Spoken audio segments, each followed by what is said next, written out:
What's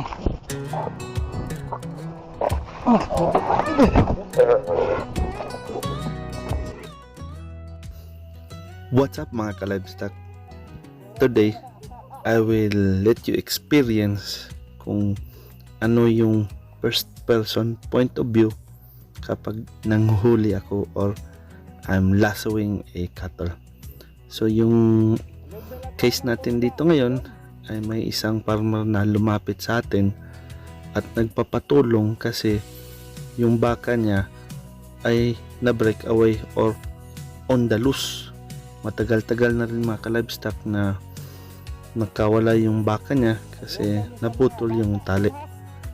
Dito makikita nyo na as I've approached, I've set my lasso first.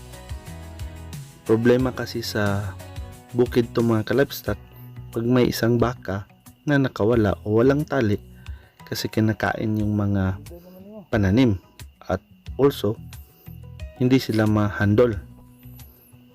Nahuli ko na mga ka-livestock at saka pag dating sa part na to, mag-ingat tayo kasi nagiging agresibo sila.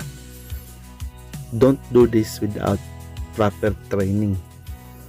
Pinag-aralan ko pa to mga ka-livestock way back when I was a student and still continuing to practice.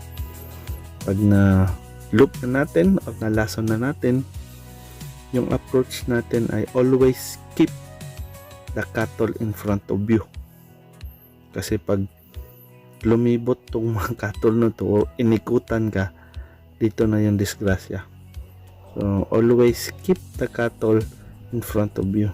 And when approaching the head, kalma lang mga ka-livestock. Kalma lang. So ginawa ko dito, kalma lang, and I've slowly unsecured the head.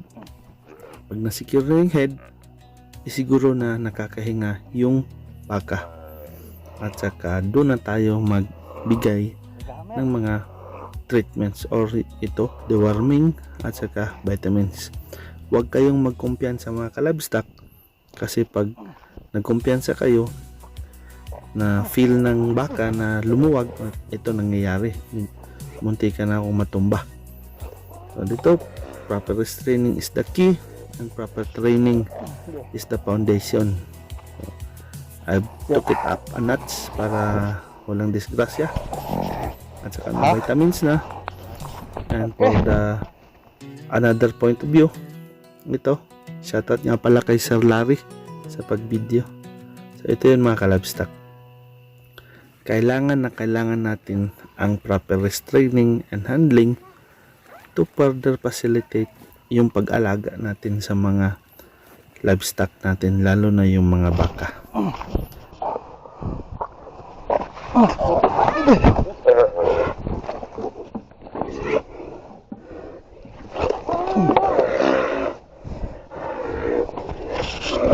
Yeah. Yeah. Ha? Okay.